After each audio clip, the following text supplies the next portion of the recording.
You're going to love it. You got your bonus music intro. We have two poets here. We have an opening act. It's like a concert.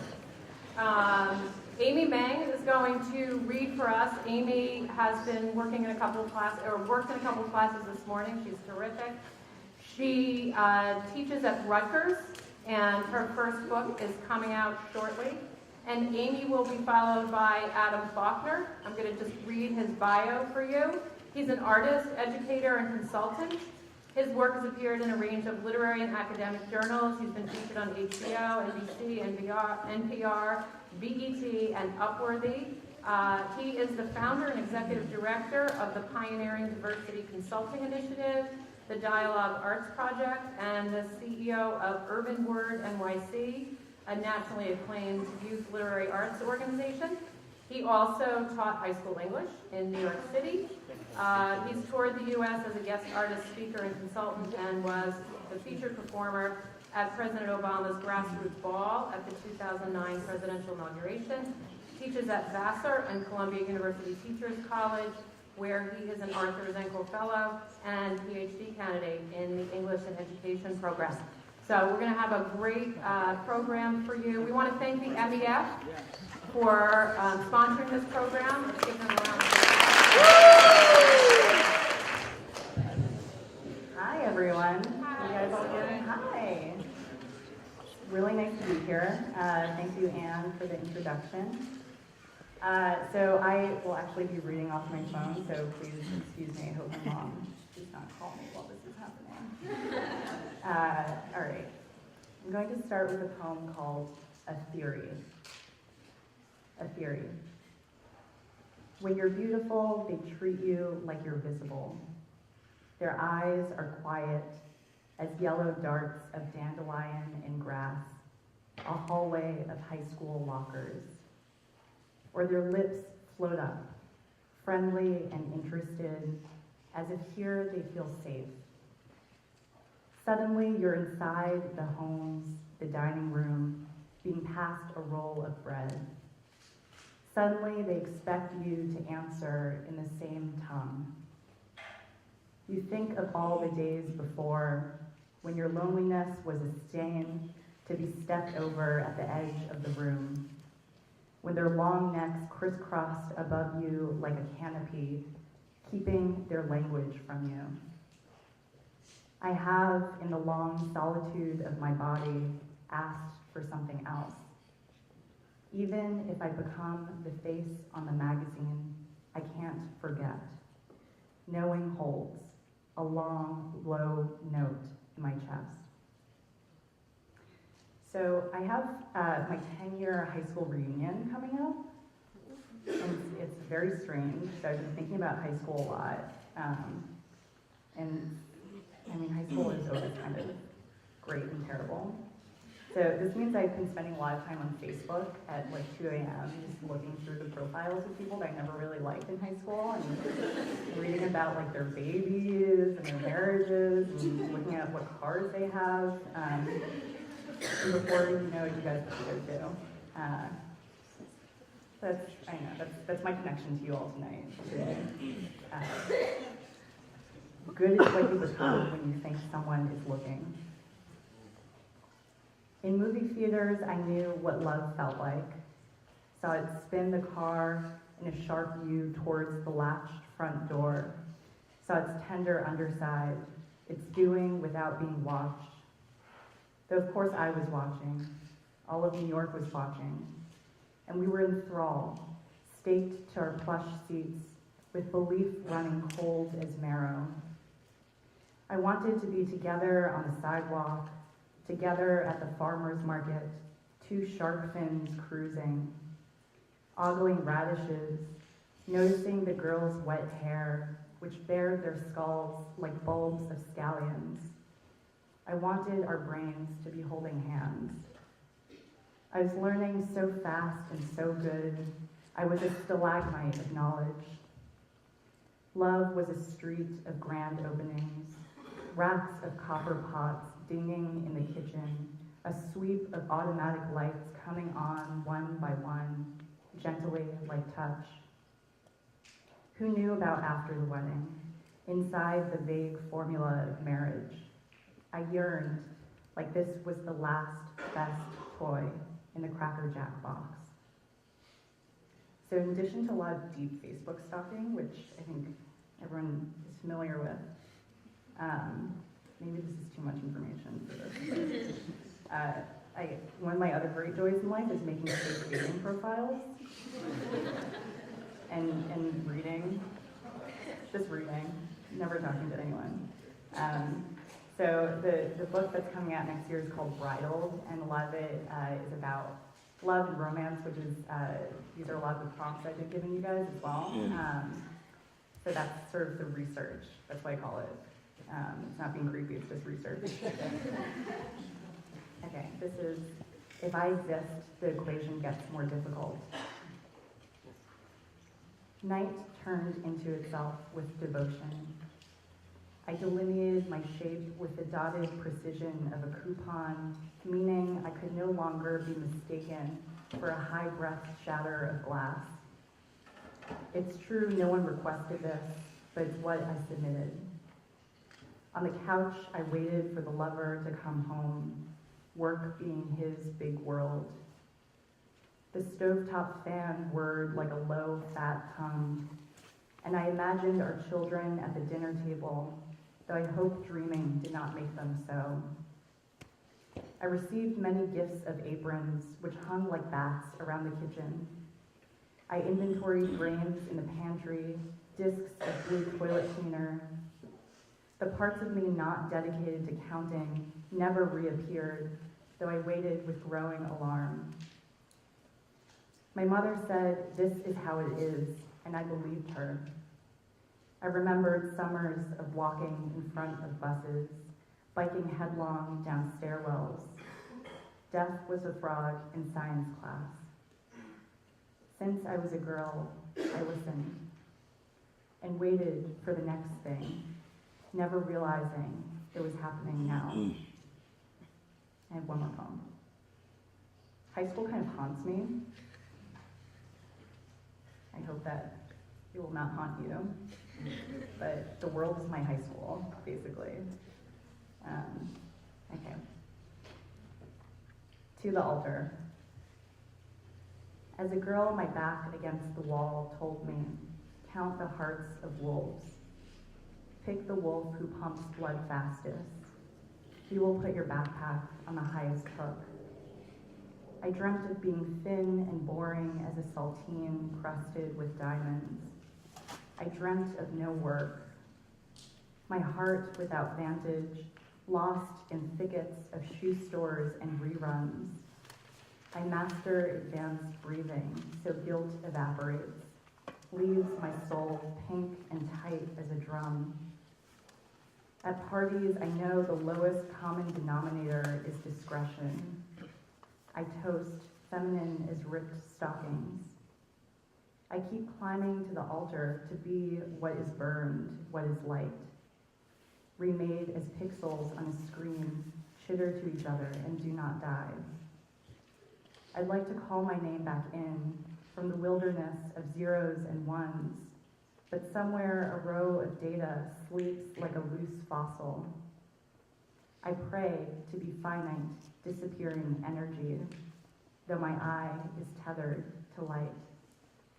Thank you guys, and now please help me welcome Adam. Hi everybody. Hello everybody. Oh, much better. It's a Friday. I am excited to be here, honored to be here. Thank you to so many people that have made it happen, particularly Anne, and all of the teachers whose classrooms we're sort of storming into and disrupting, hopefully in all the best ways possible. I'm going to read a few poems, and then, I'd also like to keep this weirdly informal, if that's possible, right? I'd like that we can see each other's faces. I believe pretty firmly that art, and literary art in particular, is an invitation into conversations that we otherwise wouldn't have. So what I mean by that is, if there are questions that come to you during the course of the next, 20 minutes, 30 minutes of our time here, if there are considerations that you might have, whether they're related to the work or not, I'd like you to ask them, and we'll, have a conversation between the 300 of us, and it'll be all right. Is everybody okay with that? Yeah. Okay, cool. So we're actually going to need to bring the energy level up a little bit in here, and I'm going to tell you how. It's really cold in here too, right? Oh, yeah. Okay. So here's how we're going to fix that. At least in my mind, this is how we're going to fix that. I need you to help me warm the space up. Can you participate in something with me, please? Yeah. Cool. I'm going to ask you to sing. Is that okay? Great. All right. Well, fear is a motivating force. So listen, it's very simple. You only need to know one word, and that one word is yeah. That's a word we know, right? The front row's got it down. All right. So it goes like this. If you're all right, say yeah. Yeah. Okay.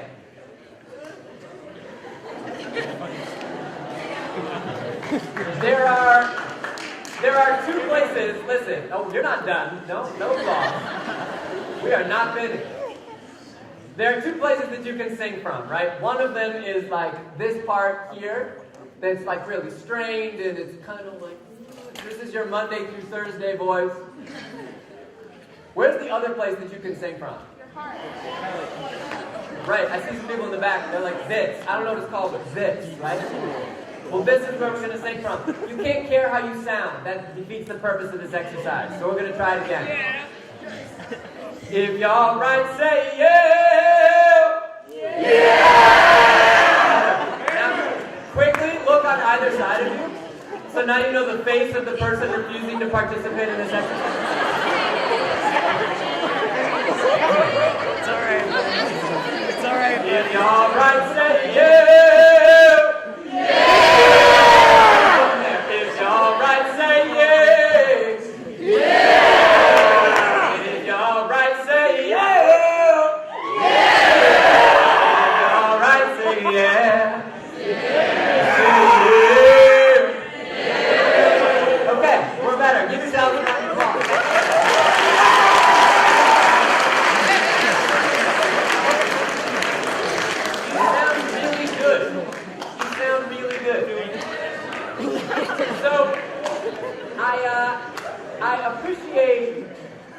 I appreciate, other than the fact that the poems that Amy just read were stone cold brilliant and immaculately titled, I appreciate that there's also some risk involved, right? In sharing stories about, either doing research or creepily creating fake Tinder accounts. It's up to you to decide. Because I'm going to go there too, and I'm going to root it also in high school. I want to share a story quickly that never gets any less embarrassing each time I tell it. But, we're friends, so, or we're about to be. When I was in 8th grade, going into 9th grade, in the great state of Michigan, some many moons ago, this is going to sound crazy, maybe it will, maybe it won't. A lot of my work revolves around pop culture, and I'm a really, really big pop culture junkie, right? And the fact that Justin Bieber and Chance the Rapper and DJ Khaled released a single 2 weeks ago, really, I'm still in my feelings about that. But the king of all kings to me is Michael Jackson. And for me, I didn't really know how to dance. I know that there are some dances coming up for some of us. I didn't know how to dance without memorizing entire Michael Jackson videos. And I know what you're thinking. You're like, oh, there's a two-step or a particular move. What I mean is, if you wanted to see me dance, I needed 8.5 minutes of your time, and I needed all the furniture to be moved, because I memorized all 12 minutes of Michael Jackson's videos, and I just thought that that's how one danced. Which is to say, middle school and high school dances were a little bit awkward for me. And this poem is called Cool. The hardest part was always letting go. Posted in my too fly to dance, what if she laughs at me corner of puberty.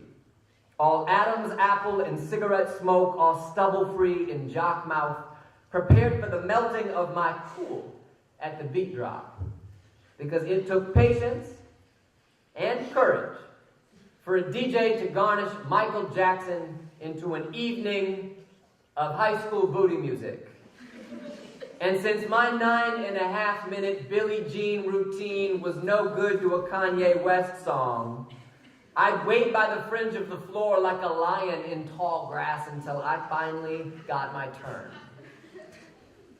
The hardest part was remembering that I had practiced this before, daily. In my living room before my mother returned home from work, my rug-burned bare feet burrowed into the carpet, turning with toothpick precision to the baseline. Capsizing wholly, suddenly plugged in, a waking puppet, all lockstep, slide, glide, crotch, grab, air, grind, pendulum, knee kick, perfect and beautiful, like the first time my friend made me snap my ankles before a group of older boys in the lunchroom. I threw down to rock with you. Every piece of dust cloud footwork I could muster, like gambling chips at a table I was not invited to. Breaking every heel spin with toe punch and no apology. I moved like my beautiful teenage cool depended on it.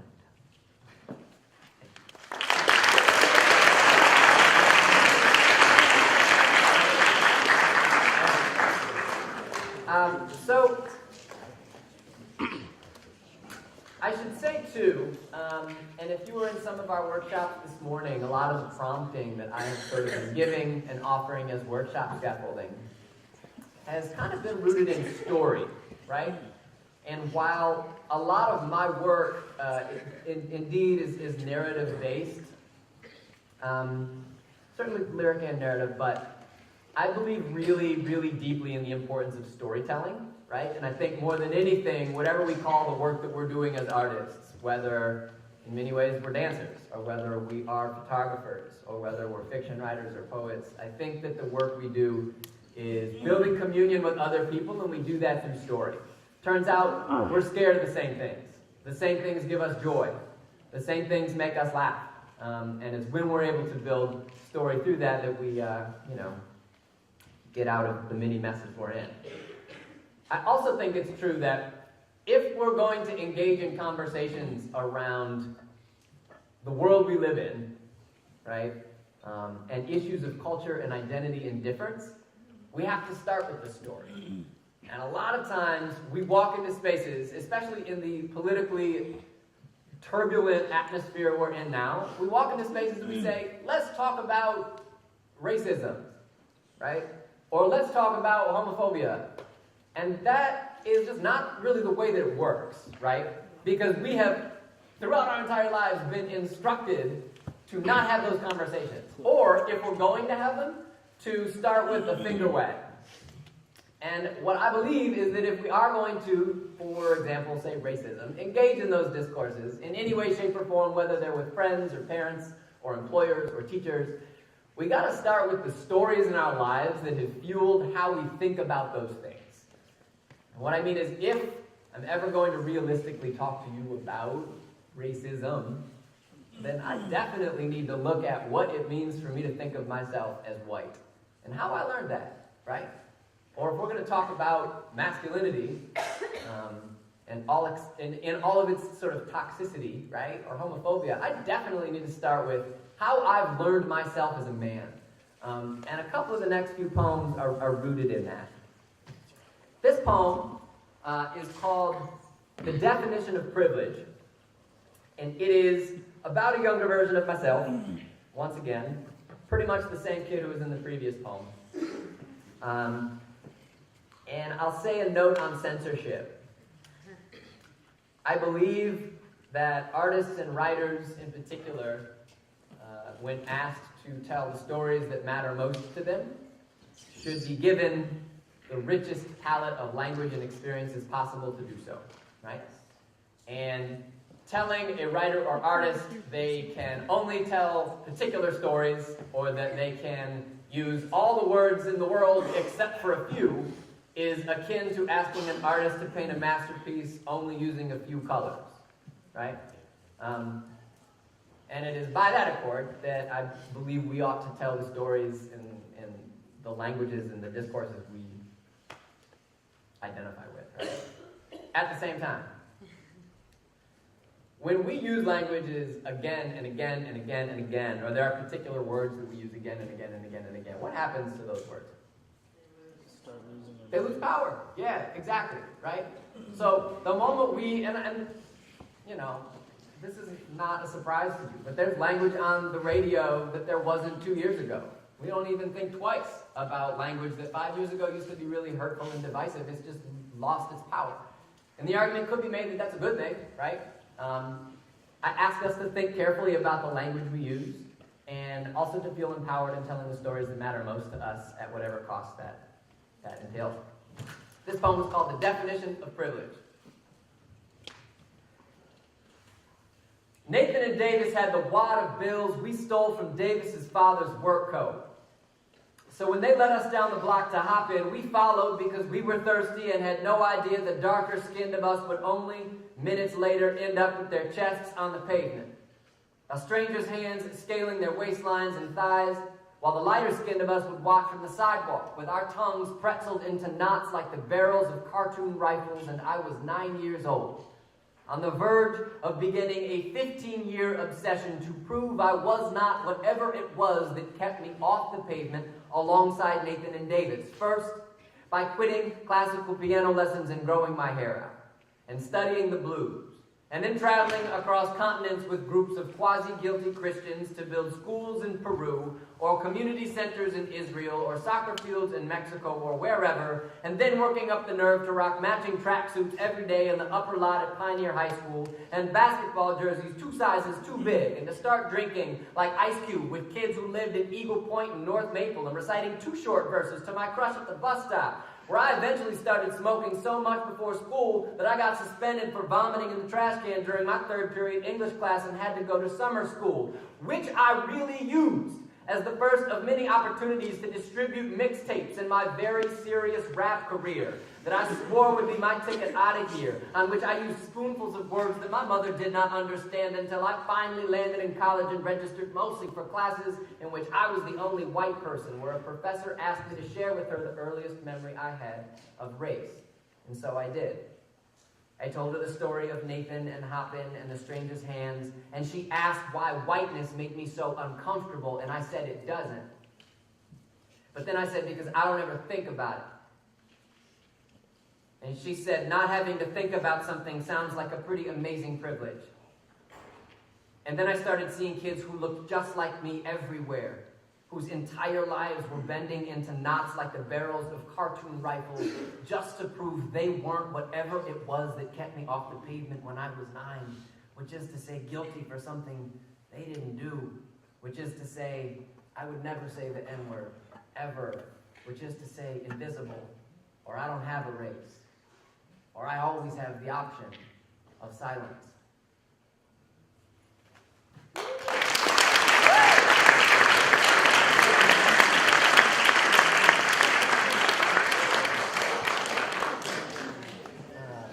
Thank you.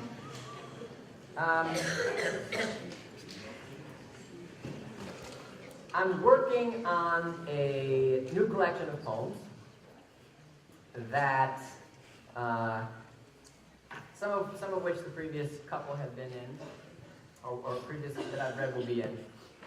But it ties the act of cultural appropriation to repression of self in other ways.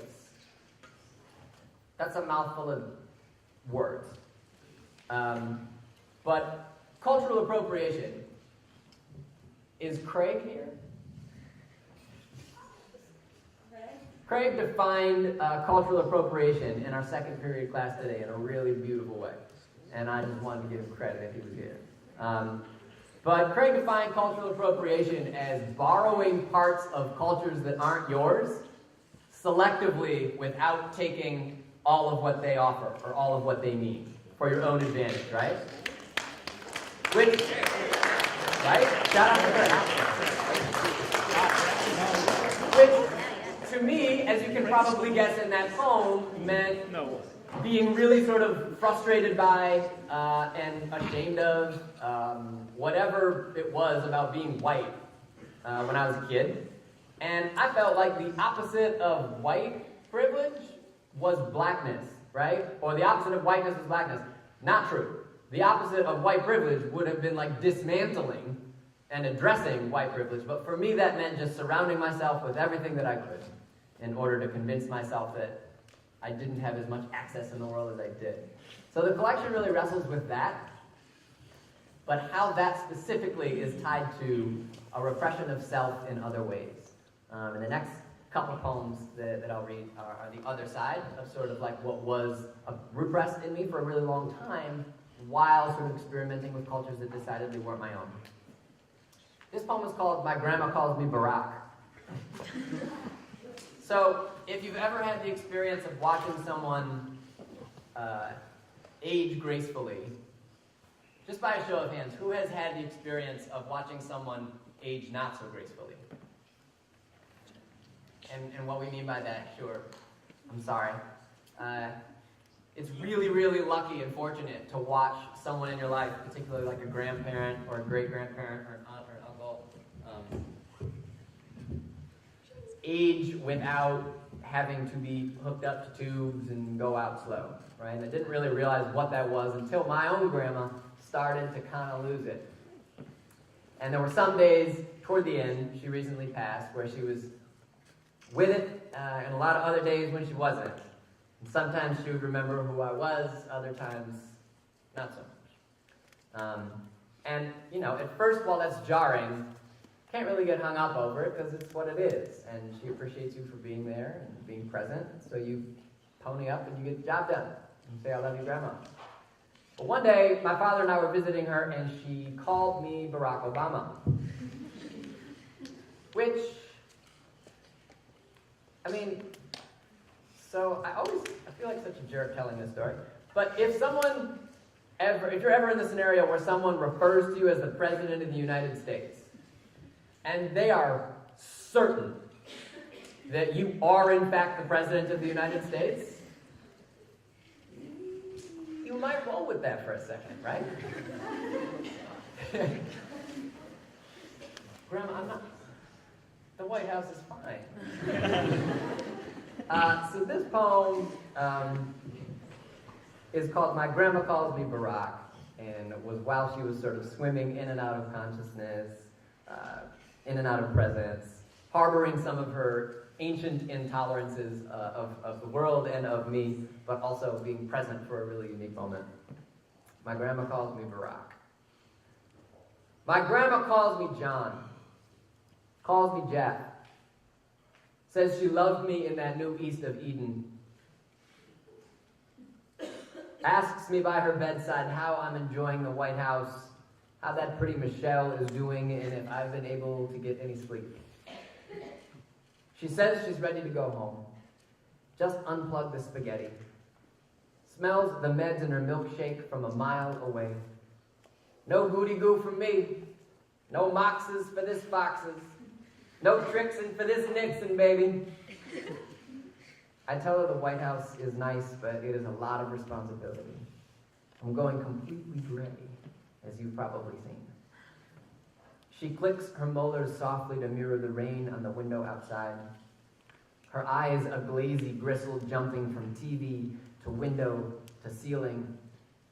All those rooms, she sighs. You must get lost. I tell her I do. Almost daily. It's hard to remember who I am. This healthcare business, the whole gay marriage thing, all these men on magazine covers diving into one another all of a sudden. Her eyes stop skimming the room and settle on the bottom of the 8th inning in the corner. She calls me Mark, calls me Aaron. She squints, points a bony finger in my direction, with skin slipping from both sides like a dish rag draped over an oven handle. Calls me nothing.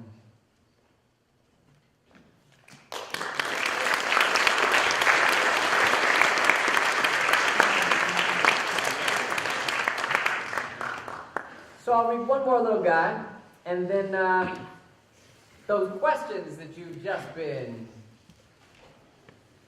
brimming with, we'll have a chance to have a conversation. This poem will be read and not offered a disclaimer before. When I say that he is a good-looking man, I mean that objectively. As in, anyone who thinks otherwise might be so homophobic that they themselves are gay, and I am not gay, therefore I appreciate how others might be drawn to certain features he holds. Now,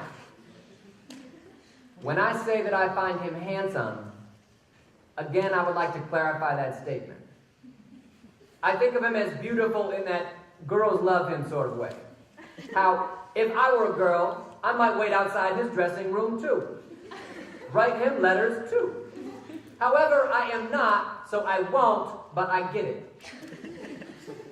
And even this, said aloud in this very room, a flag javelin deeper into the cocksure certainty of my own Budweiser. So straight, that is, that I can say I think about his stubble against my own without your thinking this poem is about to get gay as hell. That glorious scrape and push of dueling jawlines, how I spend my commute on the tube train most mornings, wondering how our college soccer hips might feel cutting into one another in a corner, on the hood of a car in some hipster neighborhood I do not live in, where no one knows me outside this splintered park bench, these rolled up jeans and faded button down, this orange magic hour on the East River, a hairy tattooed arm laid lazy around my neck like a hitching post, while this giddy ribbon unravels inside me each time he cups my face in his palms.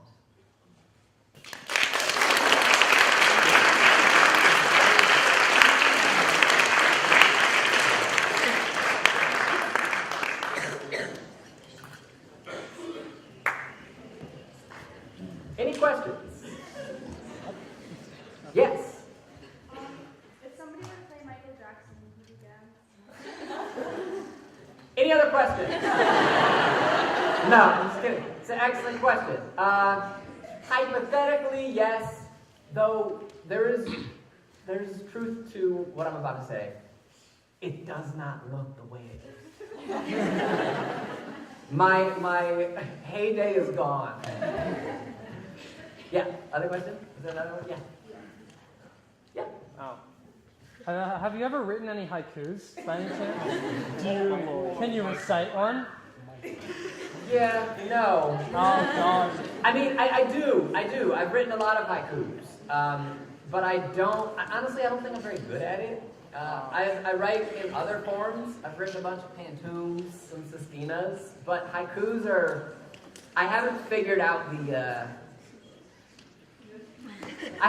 how to do haiku without feeling cute or hallmarky. You know what I mean by that? Yeah, I totally get it. Yeah. So, I struggle with that. Do you write haiku? I write haikus on the daily. Nice. Smart man.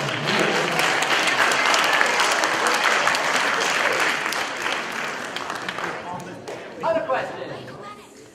Yes, USA. I started writing poems. Hey, would you like to come up here and answer me? You got it. Sweet. I started writing. Honestly, okay, so there are a couple answers. I didn't know or didn't appreciate that what I was writing was poems until a teacher gave me a grade for it. Right? Like there were two versions of writing that I experimented with when I was a kid. I started writing probably when I was like a freshman in high school. But what I was writing were, so like I used to be a rapper. Right, so like that part about distributing mixtapes in my very serious rap career, not a lot, okay? And what I was writing, right, were 16-bar verses, which is a form as strict as haiku to me, right? And it didn't really occur to me that what I was doing outside of school could be validated for a grade inside of school until a teacher was like, turn that shit into me, right? If you're writing and pushing yourself as a storyteller and a writer outside of my room, show me what you are doing, and I'll see what we can do here, right? And I offer that to you, as well as to teachers, because I think teachers harbor a ton of responsibility in the writing we choose to validate in the lives of our students. And if we only validate the 5-paragraph, AP exam prep, then we'll never feel like the stories we're telling outside that discourse are valuable. And in many cases, it's the latter of those that will be the ones that save our lives, right? But I started writing when I was probably in 9th grade, and then I really kind of realized that it was a reality for me, or it was a thing that I could do. Probably when I was a senior in high school. And I found my way into like a poetry slam community. And I spent a good deal of time building relationships there. And that's a community or a national network that I'm still connected to for sure. But it was the moment where I started seeing other people writing the way I was writing and telling stories the way that I was telling them that made me feel less crazy and less alone, right? That I was like, oh, this could be a thing. Because a lot of times I think when we write, especially as younger people, we feel like we're doing it in isolation. And if there's opportunities to have like a single writing homie, that's great. Share your work with them. But beyond that, if there's 2 or 3 or 4, you could have something really powerful, right? Because 4 can turn into 40 really quickly. Teachers. Yes? Have you written any short stories before? Yeah, I have. Have you? Yeah. Cool. Thank you. I just finished one. I was in Berlin for a couple weeks, and I wrote, it's kind of an essay, but it's definitely a short story-ish essay. I think it's important to play in form. If that's your like home base, if short stories are your home base, hop out of it once in a while, right? And that's true for me as a poet too. Yeah. Question. Yep. Are you still a rapper and still get mixtapes or SoundCloud? Okay. Listen, once a rapper, always a rapper, okay? That's the first point I'll make. The second point is, while I do not have a SoundCloud, it is really hard to get rid of a MySpace page. And were one possessed enough with the possibility of unearthing said mixtape, you have been given a clue. Yeah, the mixtape that I made was called Control the Circle. And if I were more courageous when I was like 20 and moved to New York, I'd still be selling it. Yeah. First of all, I just wanted to say, thank you for coming and doing this, and, this is really amazing, and, a really awesome experience, and, I was gonna say that, I really like to write rap, too, and I'm very, I like to, listen to a lot of, political rap kind of stuff, and so I was wondering if you had, favorite rappers and, songs or whatever that touch on some of the themes that you write about in your poetry. Yeah. Rappers that touch on themes I write about. Totally. I mean, thematically is easy, right? Right. I think rappers that write about neighborhoods and community and story and family and culture and race, right? So Kendrick Lamar is somebody who speaks to me immediately there, right? And Chance the Rapper too, right? These are folks that are deeply engaged in community, telling stories about their communities and themselves, right? It's not a single 16-bar verse goes by without Chance telling you how much he loves his daughter and how it didn't work out between him and his daughter's mother. They're still going to be, ride forever, right? And that's a powerful kind of, vulnerability.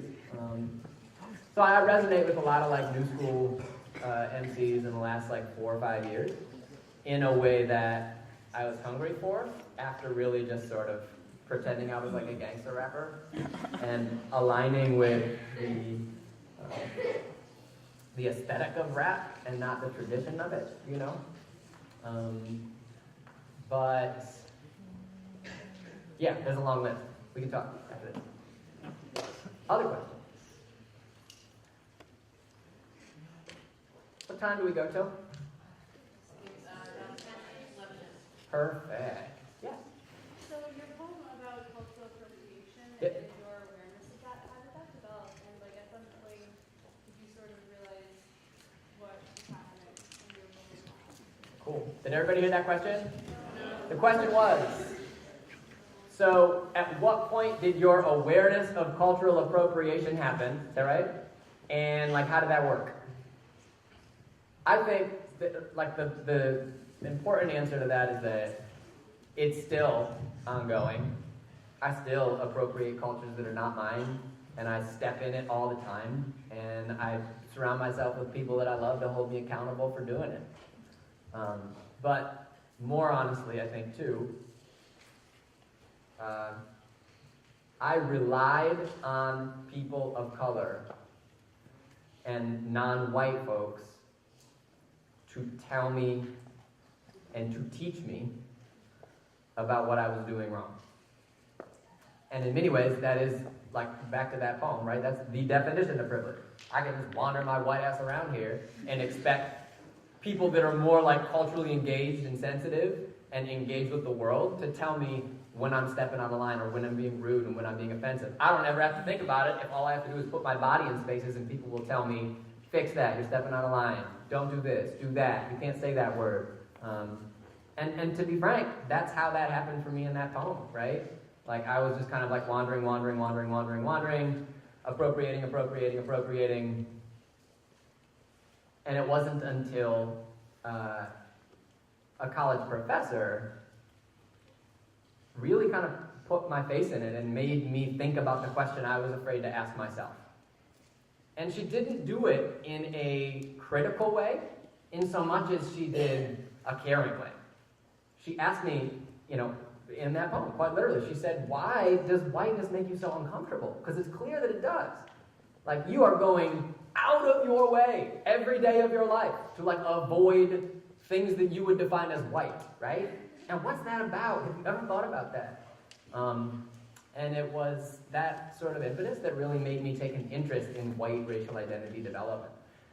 Whiteness studies was a major that I created in college, which, for those of you that are going to college, you have the opportunity to curate your own independent major if it's not available, and you'll build better relationships with faculty that way too.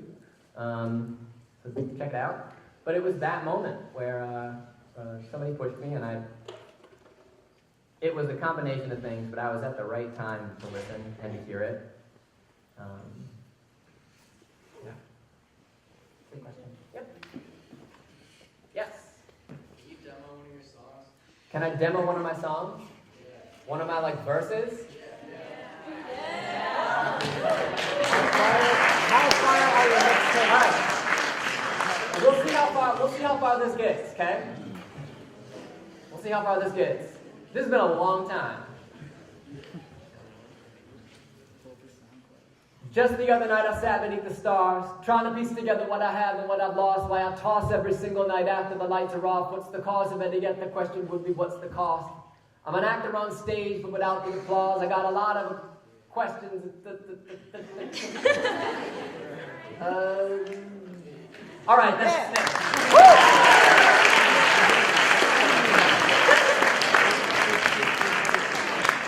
All right.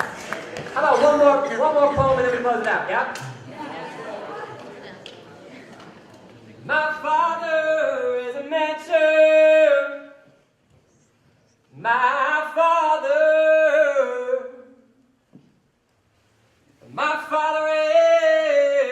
is a mansion. My father has many roads. My father My father is mansion made entirely of myths, each vaulted ceiling more intricate than the last, a trophy in a clan of empty frames forked in the most violent of rivers. My father is detective, therapist, sax player, nobody, a water walker, griot whose mouth spills stories like moths, he is legend. Both arms around me like a bomb blast, one eye cast over shoulder for shrapnel. My father is a storm of 1,000 swallowed keys, each one more elaborate than the last. My father is a candle in a cave without an entrance. His whiskey glass sloshes into his lap at red lights. My father is an empty groove in a mattress, a lone sail in a choppy sea. He is a headline in the news for all the right reasons. Beautiful man. The racket of hardback Dickens books through drywall. My father is a scholar of silence and swallowed keys. He helps people fish inside themselves for the right lives. My father is another woman's name and locked cabinets. One eye cast over his shoulder. My father is vomit on the carpet in every room of my home. My father is everything and I am nothing.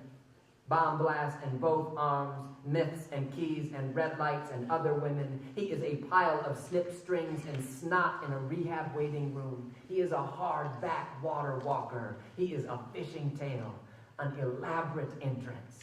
He is a candle for me.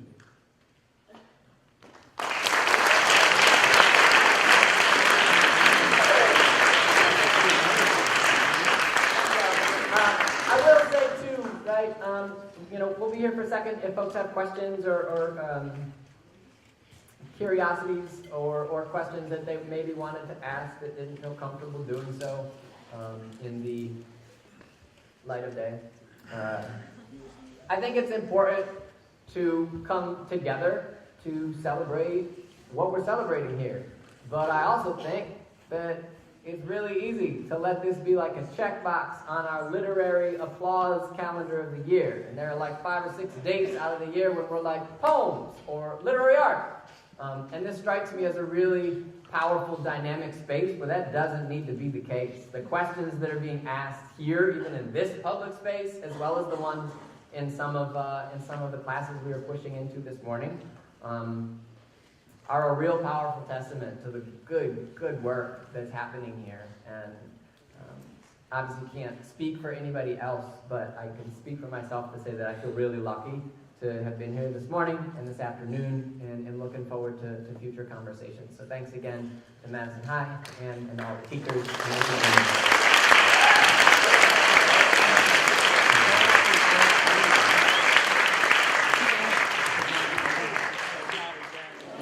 All right, let's just give Adam and Amy one more round of applause.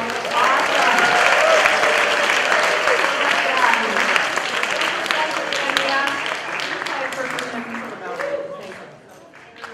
We are very happy to welcome you. The Humanities Department welcomes you. The MEF is sponsoring our day, our poetry festival. So on behalf of them, I welcome you. We have 3 poets this morning who are going to read for us. And again, if you missed the message, please make sure your cell phones are off and away so that you can fully benefit from hearing our poets this morning. 2 of our poets are new, Marina Carrera and Tamara Hart. And we also are fortunate to have again with us BJ Ward, who's one of our favorite poets at this poetry festival. So we're going to begin with Marina Carrera. She is a Portuguese-American writer from the Ironbound section of Newark. She holds an MFA in creative writing from Rutgers and teaches at Essex County College and at Kane University. Marina is curator of Brick City Speaks, which is a monthly reading series in Newark. Her poems are featured or forthcoming in the Naugatuck River Review and the Patterson Literary Review. So please help me to welcome Marina. Thank you, Anne. Thank you guys for inviting me. I'm really excited to be here for you guys. It's early, I'll show more excitement in like an hour, I promise. So I'm going to be reading from a chapbook, which is a small book of poems that I was fortunate enough to have published last month, actually. They're about, the poems in this collection are called fados, or they're called fado poems. And like Anne said, I'm Portuguese American, and what that just means is my parents are from Portugal. They were born there, they came here, and they had me, so I'm first generation. But because of that, I have a lot of their heritage and their culture. Essentially, I consider myself bicultural, right? Portuguese and American. There's a type of music called fado in Portugal that's like the blues, right? So what I was doing was listening to fados and writing sort of, along with them, to them. And I wrote about a variety of things. I wrote about my family, I wrote about relationships, I wrote about Newark as a space that I inhabited for a long time, a big part of my life. And just about, random things like who knows who Lizzie Borden is? Does everybody know who Lizzie Borden is? Okay, right. Or Sylvia Plath, or sort of just, random people I came across in my life. So I'm going to read some fathers from there, and I'm just going to check the time because I want to make sure I'm fair to my other readers. Just because I mentioned Lizzie Borden, I'm going to read a poem about her. So Lizzie Borden was a young woman who was accused, she was charged, but she was never found guilty of killing her parents. She was from Fall River, Massachusetts, and we're talking like, I think, early 20th century, I believe. Anyway, and she did so, or people now look back and feel like she did so very gruesomely, right? She killed them with an axe. She essentially beheaded them. I was always sort of fascinated by that story, like what sort of drove Lizzie to do that, if she, in fact did. There was some story about how like her dad once killed her birds, and sort of to me, once I read that, I was like, oh, maybe that was it, right? And maybe that was like the last straw for her. So anyway, this poem's called Father for Lizzie's Birds. I almost died, seeing them strewn about the wet earth, headless. My father's blade caked with feathers and blood, resting against the roost. I picked up the carcasses, took them to the creek behind the house, watched the steady stream carry them away. After swimming the red off my fingers, I returned to the damn axe, swinging like a pendulum. Sometimes all it takes is a snap to snap.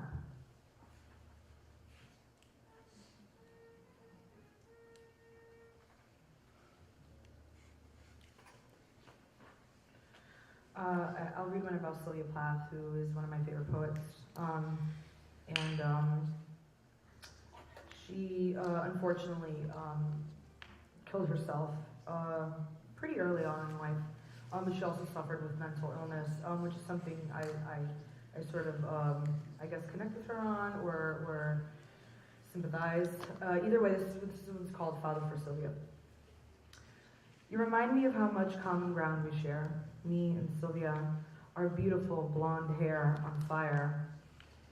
You slow my veins and I write songs that smell like swamp and crumble like cake, breath that breathes like tulip glue. I hate you and the breakdown you broke me down with. It's ruddy and red, tough, tough, tough, this sanitized skin you left me in, all gassed up and nowhere to go. Go. Long gone are the lazy nights I swam in soft, sweet silk. Morning comes and I leave out the bread and milk.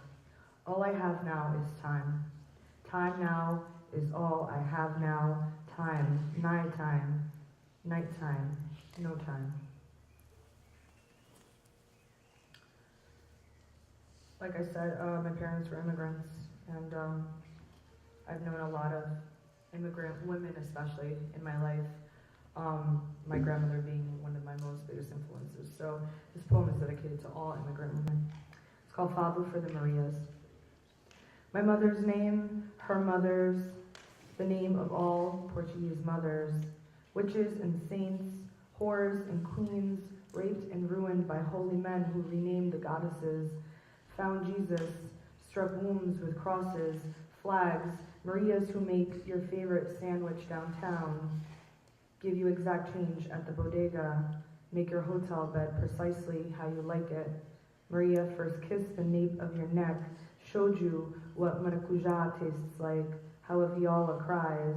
Maria, the crazy old widow from my father's village, who jumped in front of the train that never stopped for her.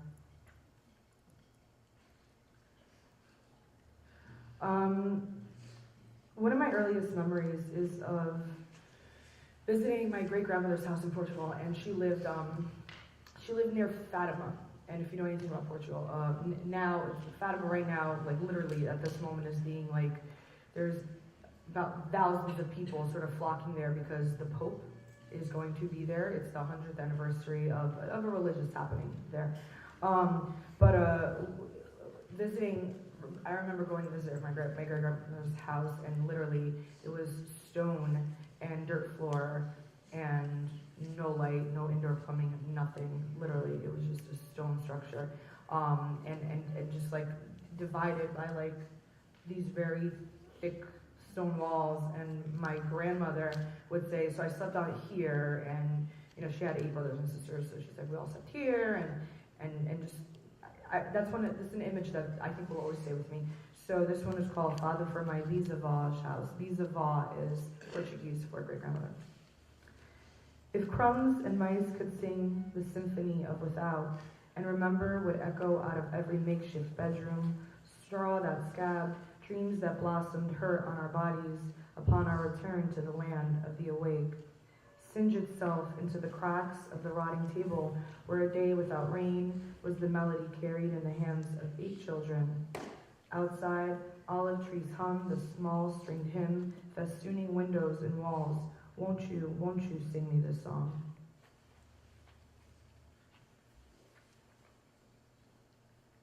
So I'm going to read some poems now about the Ironbound, which is where I grew up in Newark.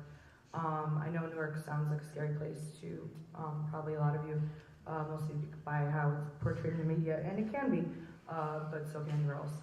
And I'm really proud of my hometown. I really love Newark, and there's a sort of a renaissance happening. I hate to say that because it's always been an art city, so it's not really a renaissance as much as it's getting recognized for its artists and writers and creators and creatives.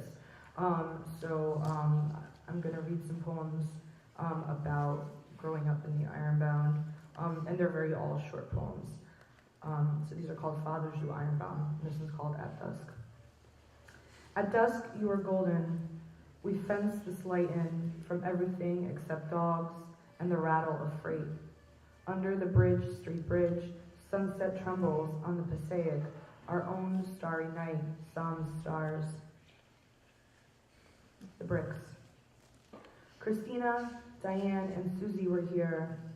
Scratched 79 into the backyard wall. It says so right there on red brick. R.I.P. D. Boogie, and next to it, a mural of immigrant masses covering the crumbling tawny stone.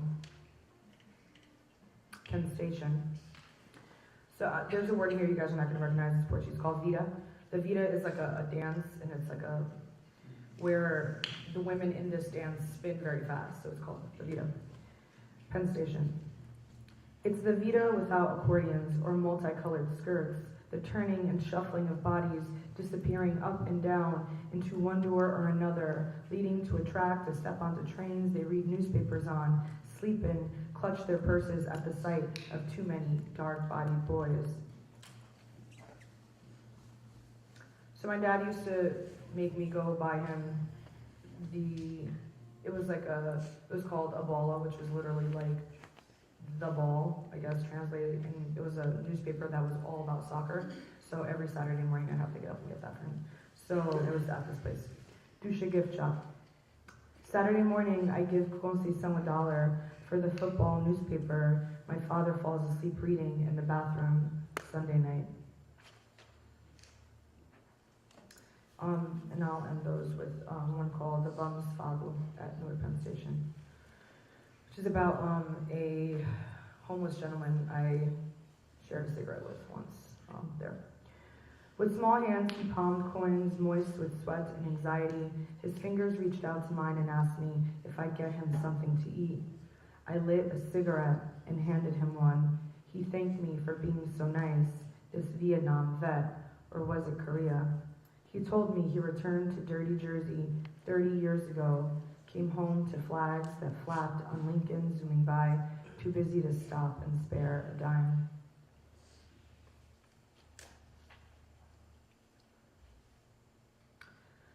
This one's called Father for My Sister.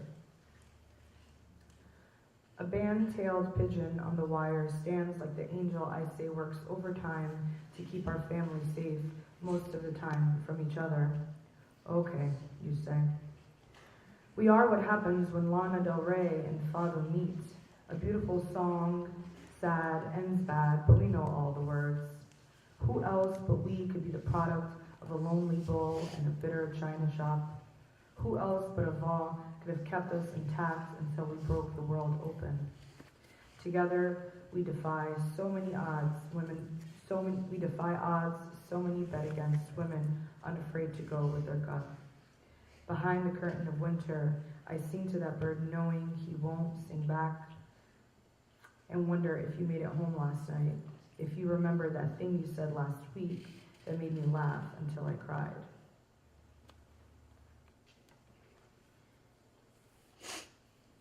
So I'll end with,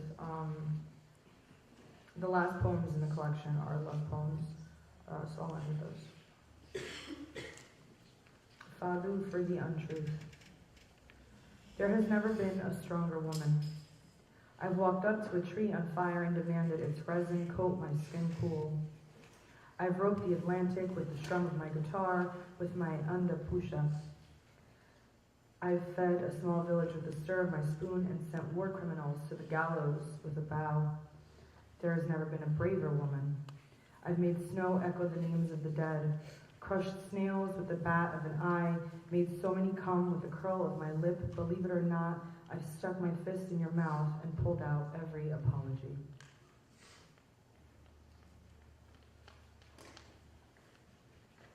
Pink and blue follow. The heavens, spectacular that Thursday. We walked hands held up the hillside, declaring the pink in the sky, me and you, the blue. We found this horizon playful, the blue on top of the pink, like us. The trees asleep, arms grazing, the leaves strewn ground, their breath on the nape of our necks, a perfect sort of kiss. Every one of my fingers strumming the softest parts of you, which after the hardest, so far away from what we became. Dois gritos calados, dois fados desencontrados, dois amantes desunidos. But that spectacular Thursday we tread slowly, not wanting to wake the world. It was the first time my heart didn't fear the firing squad. The cigarette stuck to the crease of your lower lip was just decoration. A Chinese lantern on a porch, a conch at the edge of the tide. I'll finish with you one. Father for my hands. They shrink a little more each day, like schoolgirls' dreams of fresh cut flowers from tall, dark princes. My hands wait for yours for hours, distracted by dandelion blooms. My fingers wait for yours like the wives of fishermen out to sea before dawn. I want to travel beyond the banks of these arms, find a home for my palm in yours, soft as a rose's eyelid.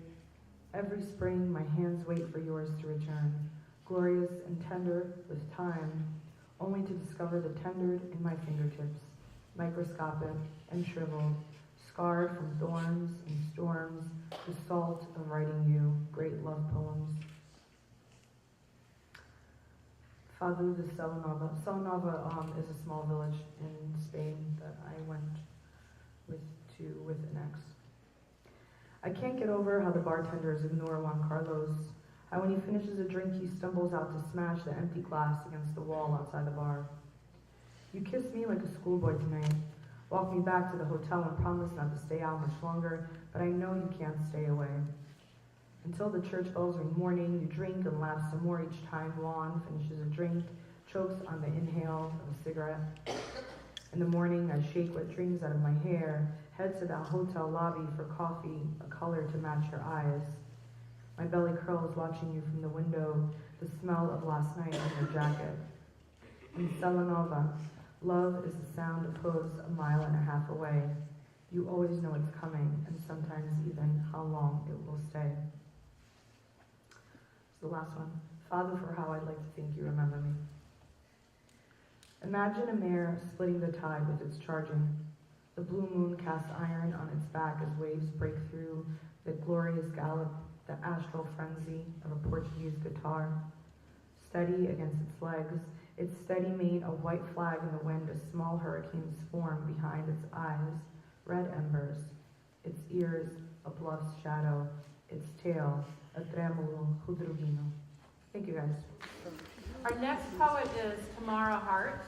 She's a poet and a teacher. Her work, like her life, explores her Ukrainian Jewish heritage and how it influences the everyday. Tamara writes about family dynamics, gender roles, immigration, and the passage of time in her poetry. Her work has appeared in Lamplighter magazine. She writes and lives in New Jersey with her husband, her son, and 2 overfed cats. Hey guys, I'm really glad to be here. Thanks for inviting me. Thank you, Marina, for your beautiful words. So I'm kind of going to piggyback off of what Marina said. Like Anne said, I'm Ukrainian. I came to America when I was 11 years old, and so I write a lot about my heritage because my everyday life is so American. You know, I really don't get a lot of that Ukrainian. So I find that my heritage and my culture kind of seeps its way into my writing. I guess it's buried somewhere in the subconscious. So I'm just going to start with a few poems about that. And so I'm Jewish, or my family is Jewish, and unfortunately the Holocaust touched my family. My grandfather was 19 when the war started, and he went off to fight, and when he returned, his entire family was killed, gathered together in a synagogue and burned alive. And so I never met that side of the family, and my grandfather became an orphan. And so I always wondered what it would be like. And I often think about when tragedy strikes, we always want to make myth out of it, or we want to make it better somehow, you know, so we kind of fantasize about it, or make it pretty, or so it's palatable. So this is my version of it. When the Holocaust burns your history, you grow myth, after Marc Chagall's Red Jew. Green hand, not greed green, but glistening, with emerald mold in joints that once held a gun, a shovel, then seed, a book, and another, then his Riva, their daughters, then grandbabies green as apples. Until his hands couldn't hold tools, his knees folded on the stoop of his Baba Yaga hut, built on the bones of his loves, Ma and Pa and beautiful sisters, green as summer, turned to snow white ash by flames that ate the skin off their bones. Back from the front in one fractured piece, he ran to the burned field, once home to his Ma and Pa and all his pretty sisters, now a grave with no tombstone. He sat where the stoop once was for a day and a night until the sun was high in the sky, and his sweat poured onto the ground in salubrious tears that watered the earth until ash soaked into brown, branding it fertile again. He rose, cut down red oaks, laid groundwork Solomon would covet, sprinkled seed that sprouted into an orchard, apples green, but so sweet that biting them reminded him that even ash can nourish. And all his babies and their babies loved the smell of oak and earth, and no one ever died in that house. And when his precious Riva's body began to give out, he carried her into the garden and stood her up between 2 apple trees until she was one with their bark and chrysoprase fruit. And when all their babies, the babies and their babies went off to this future or that, and all the work in the yard was done for good, the setting sun enshrined the house in red, where he finally sat on the stoop, built on the bones of his loves, for the flesh of his loves, by his orphan hands, until his orphan bones grew into green.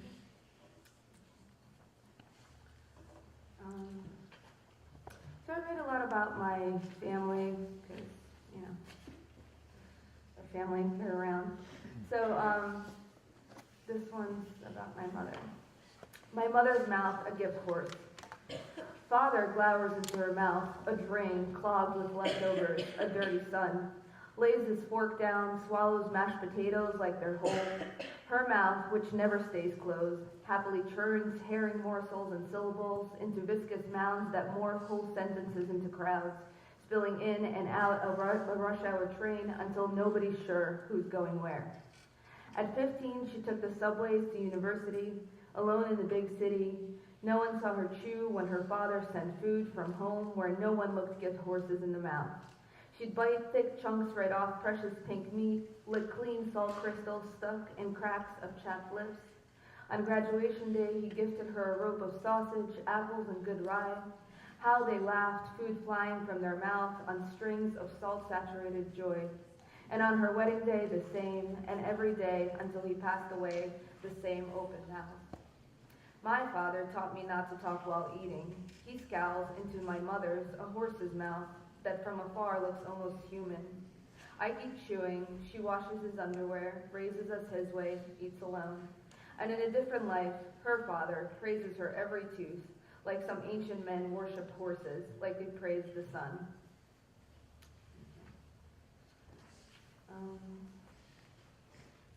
And so I'm a mother myself now. I have a 1-year-old son who's great, but really annoying, and won't let me sleep ever. So hug your parents when you come home, because they probably didn't sleep for the first few years taking care of you guys. So this is a poem about that. Into a black sky that hides our bench and rose bushes and the fence, you wake me out of mangled dreams. I spring, lift you out of your crib to cry in our day. It hurts to loosen hold on sleep's thinning hair, my mouth a sluggish smile, confetti for you, mud and sand in. Still, I hold you just so, you demanded, stand just so, sit just, my body betrayed. Back spasms, stiff fingers, flabby belly, dirty hair, 30 years coddled and moisturized, and now utility, yours. The rose bush out back is abloom. We watch each bud slowly dilate, petal by petal, until the insides are out. Beautiful, I repeat into your ear. I need you to know it's beautiful, and in, I wonder if it hurts. Like this love that springs each morning in birth screens, in all the agony of blooming.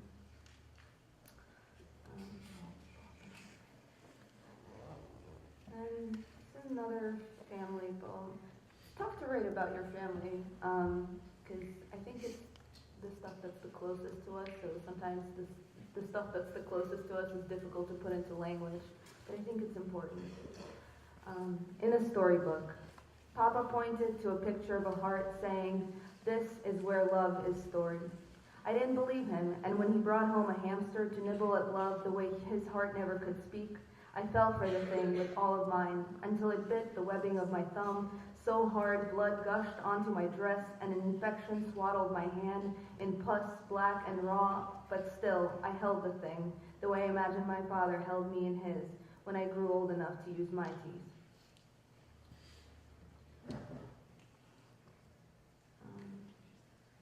This is a fun one, I guess.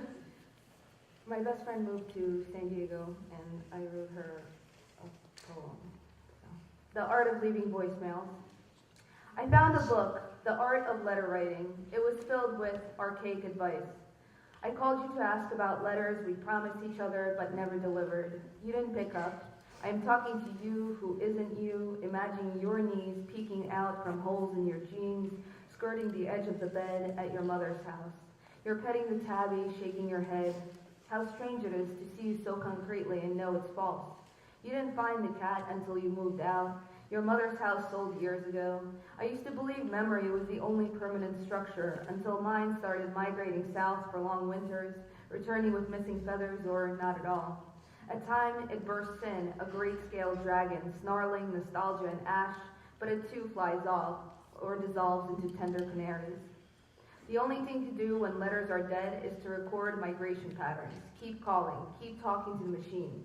Call it art, as any communication fueled by love inevitably becomes. Like this. 1. Start with an observation. I saw a land beaver crossing the street. Most call him groundhog, but we both know he's a beaver who left his wet home in pursuit of adventure and sun. 2.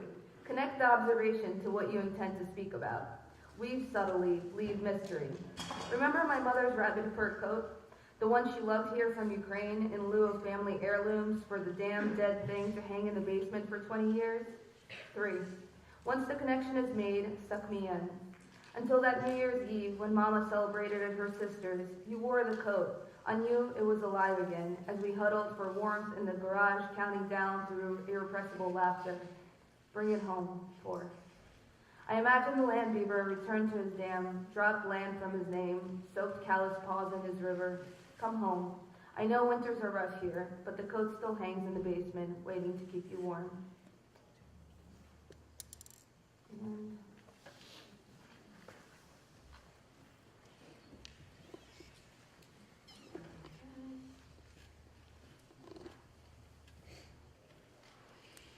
so, since I always think about memory and how it changes, how we want to remember things in a certain way, but they're probably not necessarily true. So when I first had my baby, I would spend a lot of time at home missing like going out and missing being a teenager, which is what all of you are. And this is a super fun time, so enjoy it. So this is kind of what the poem's about.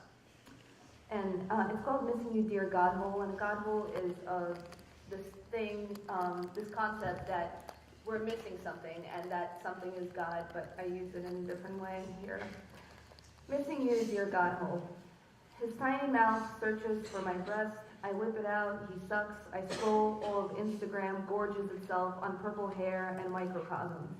My own Godhole nearly filled by love of the suckling babe, a good man and snake plants that finally graced me with saplings.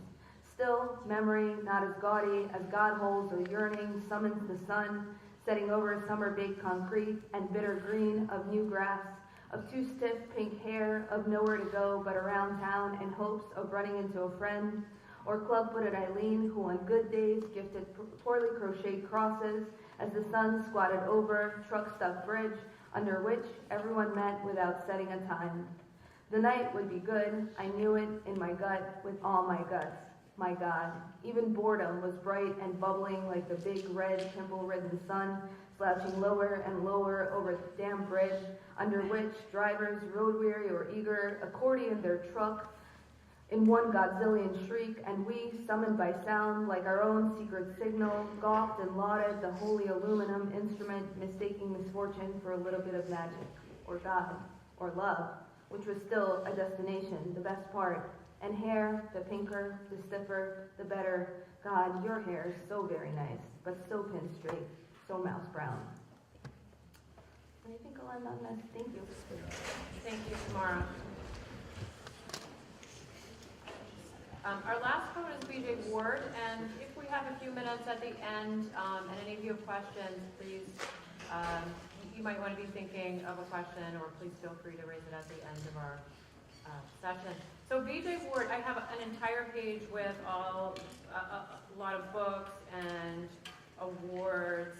He's a recipient of a Pushcart Prize for Poetry, 2 distinguished artist fellowships from the New Jersey State Council on the Arts, 4 fellowships from the Dodge. I could read, there's an entire list here. He teaches at Warren County Community College. His books are Jack Lake Opera, Collected Poems, 1990 to 2013, Gravedigger's Birthday, which I believe we have a copy of in our library, which is a wonderful collection. But the thing that really interested me the most is that the Star Ledger named Ward one of the 10 dynamic Jersey artists not named Springsteen, who are making a difference, citing his poetry's music and physicality. So, welcome, B.J. Ward. Well, good morning. Good morning. Good morning. It's good to see you. Now she's all nervous because I'm here. It's good. It's good to see you. And this is really special. Hearing original voices, and I never heard them read before. Thank you for that great reading. Makes me wonder, where's the poem, right? Where's the poem? This is the poem, is what I'm saying. In between us, this and these books I wrote, this isn't the poem. This isn't the poem. The poem is the energy between you and it. whether it's spoken or on the page. Have you ever read something and then read it again a couple years later and it's different? Yeah. So where is the poem? The poem's not this. You changed. And that made the poem change, or the story change, or all that. Who do you read? I mean, what poets? Do you guys know any poets? I'm sure you do. I'm sure you do. Who do you like? What poets do you like? Emerson. Are you serious? What is your name? Alani. You really like Emerson? No. I love Emerson. Emerson was a transcendentalist. Let me get through. If I cut through here. I gotta talk to Alani. Alani! Emerson was a great transcendentalist, which he was, he was a great friend of Walt Whitman's, actually. How many of you know who Walt Whitman is? Right? He was such a great poet. He lived the last 19 years of his life in New Jersey, in Camden. That's why the Walt Whitman Bridge connects Philadelphia to Camden. And Emerson said to Walt Whitman, walking across the Boston Commons there, Leaves of Grass was Whitman's book. And he kept writing it over and over and adding to it. As he lived longer, he just kept adding to it. So there are 9 editions. The final edition is called the Deathbed Edition. It has 495 pages, something like that. The first edition only has 100 some odd pages. The first 2 editions were self-published. And the title is a pun. Leaves are sheets of paper. And grass was the publisher's term for lousy writing. Kind of like Nicholas Sparks novels. So Leaves of Grass. He's saying, yeah, this is lousy writing. It's unlike any poetry you've had before. Alani, you like Emerson. Emerson was walking with Whitman across the Boston Common. And he said to Whitman, it's going into a 3rd printing with a major publisher. Get rid of all the sex. And Emerson said, no. If you take the sex out, you take me out. And Whitman then said one of my favorite things. He said, the dirtiest book is the expurgated book, which means the censored book. The dirtiest book is the expurgated book. In other words, the act of censorship is worse than anything that you're pulling out. Emerson, Whitman, great minds. When I was, my second book was a book of love poems. It's called 17 Love Poems with No Despair. And when I went across the country, I read from it, but the problem with the book is that the woman I wrote it about cheated on me while it was at press. Yeah. I know. Some of you are like, oh, dude, that really stinks. I know. So 60 readings in 90 days. All at little bookstores like Barnes and Nobles. Back then there was a chain called Borders. I read a lot of those. And every night I had to read about her in order to sell the book. Some of you are looking at me with great sympathy. Yes. We're lost, BJ. Thank you. So, I end up just really depressed, and I was in St. Paul, Minnesota, a great bookstore called Hungry Mind. And I went to the W section in the poetry section, the W's, to make sure they had my book in stock, because my last name's Ward. And next to it was a book of Walt Whitman. Alani, you're going to love this. And it was a volume of Whitman I'd never seen before, and I opened it up like the I Ching. And my eyes fell onto the lesson I needed. It was a poem by Whitman I'd never seen before. And it goes, it literally floored me. I sat down and I read it over and over. And I don't know who needs this poem right now. I don't know who's just gone through a breakup. but here you go. It's a short poem by Walt Whitman. It goes like this.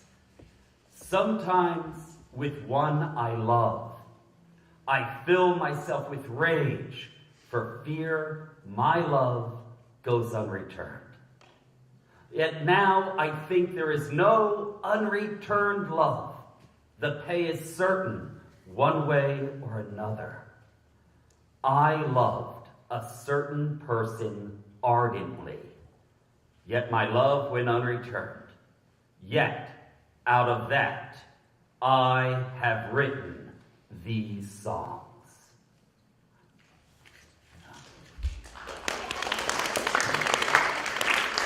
That's Walt Whitman. See what you started on? Who else do you like? What are the poets? Who? Longfellow. A really good sandwich shop in Morristown. Yeah. So, anyway, Tamara was talking a little bit about something that made me want to read this poem. I was given a reading in New Orleans a long time ago. And the next morning I went to the little foyer at the hotel where there's a little breakfast counter. And I said to this 16-year-old girl, who's the waitress behind the counter, I said, give me a bagel with cream cheese to go, because I had a long drive. And she looked at me and said, a bagel with cream cheese? I said, yeah, a bagel with cream cheese. She said, a bagel with cream cheese? I said, yeah. She said, you cannot put cream cheese on a dog.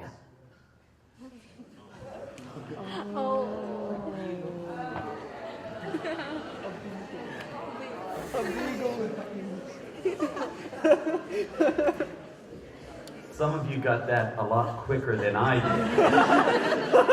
I just looked at her. I had no idea what she was trying to tell me. But yes, some of you understand. And then she looked at me and she said, where are you from? I said, New Jersey. My hand to God. She reached out, touched my forearm, and said, I am so sorry. As I wrote this for her and her ilk,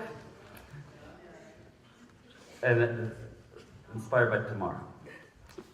It's called New Jersey. Whenever friends visit from far away, San Francisco or Jamaica, what amazes them about my state, more than the long couch of the shore looking at the constant television of the ocean, or the cloverleaf exit ramps swirling out like ribbons about to be tightened on the gift of traffic congestion. What amazes them are the groundhogs. What a noble creature, George said. Holy Groman, a land seal, said Bilson. And there it is, a stubby little nearsighted Buddha, looking up from the county road's bank as we stop the car, reverse back to it. If we were all in a bar in Bayonne, its look would say, I'm gonna kick your butt. And a library would say, why are you disturbing me? I'm reading Kierkegaard. But this is the weedy hips of the thoroughfare, and our friend is mid-sentence in the grass's long summer novel, navigating its own clover leaves. It considers us in our ridiculous car, and then something amazing. It stands up on its hind legs, and I realize the Jersey water has helped it evolve into something more human. This is New Jersey. We're crawling on four wheels backwards, looking at its pinched face, the shimmering flanks, the dehydrated hands, the short, imperfect loveliness of groundhog.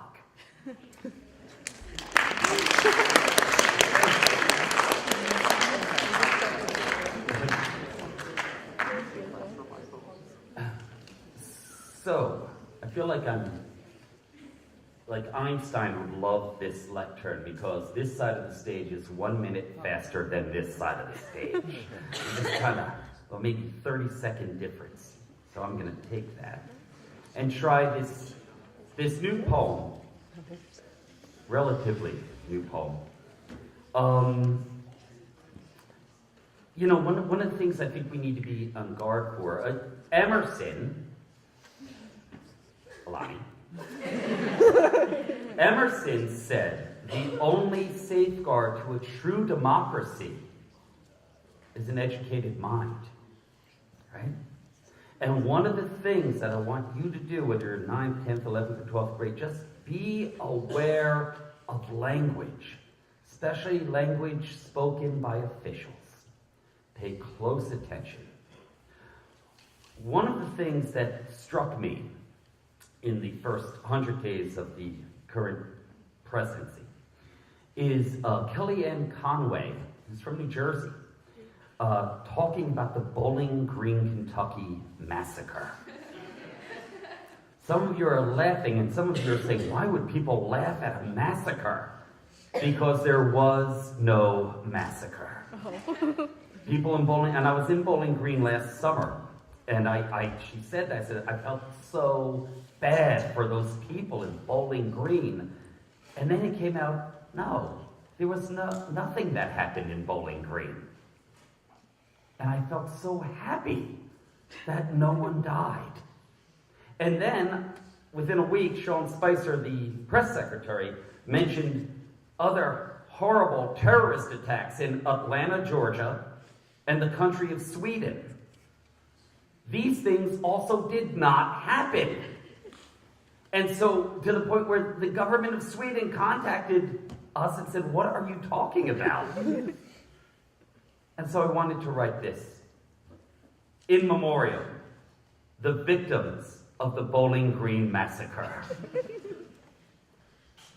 Pile the bodies high in Atlanta and Sweden. Stack all those unwitting heroes. Count and let the grim math sweeten. Zeros upon zeros, total zero. Here's to the blood that wasn't shed, that still courses through hearts and untroubled heads. To all the victims and their families who gather tonight, laughter their homily. To the hollow clicks of the pistol, harmless as swallowed chicks in Kentucky trees. To the stamina broadcasting kumbaya ecumenical unto the unsaltpetered breeze. This alternative fact is a flower placed upon the empty hearse. This piece is for the empowered who've learned to listen in reverse.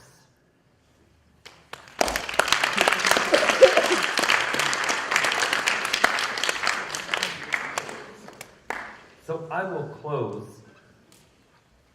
with a poem for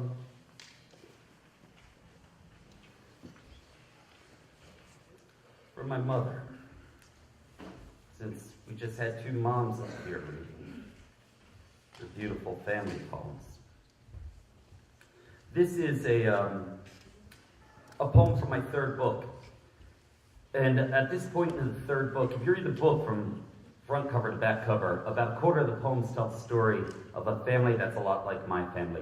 And as I imagine it must be true for at least some of you, there was substance abuse issues in my family. Not by me, but by people I love.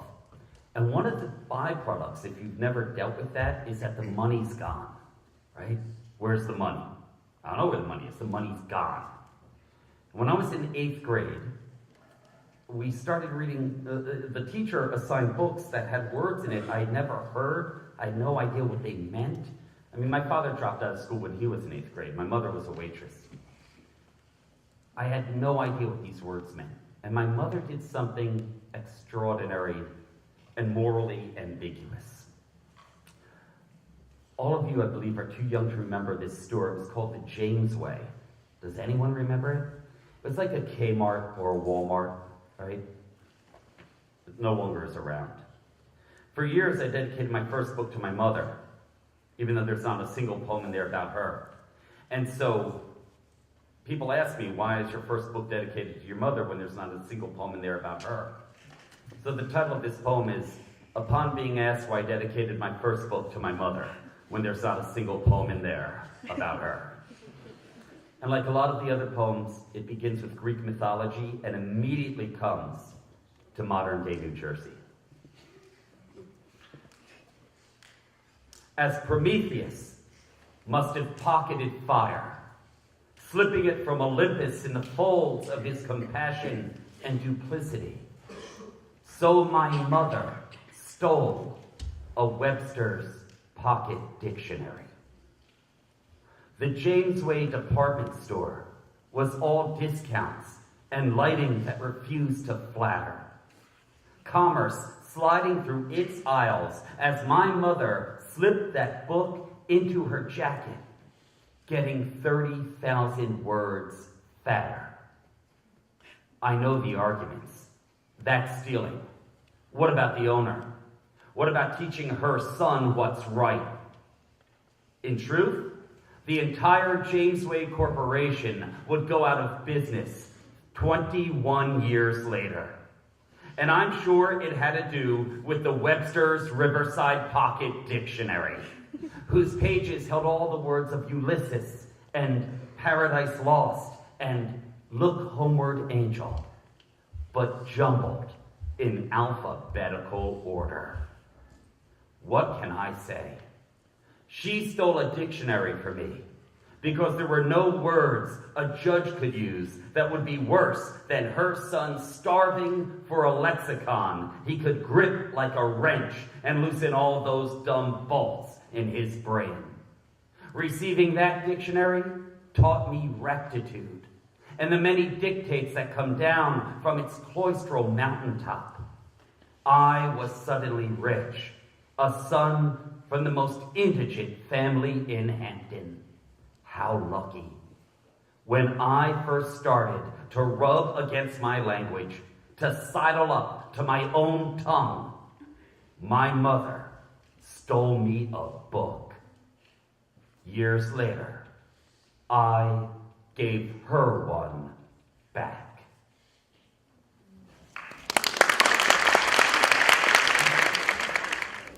To our poets, it just struck me as I was sitting there listening that some of the best poets that are writing today are from New Jersey.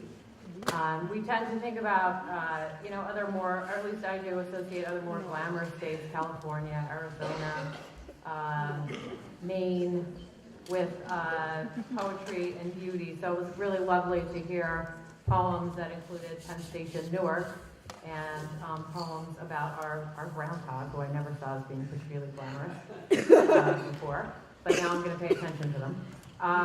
So I really want to thank you for bringing us, making us feel proud of who we are and where we are, and for bringing us into the worlds that you brought us into. So thank you.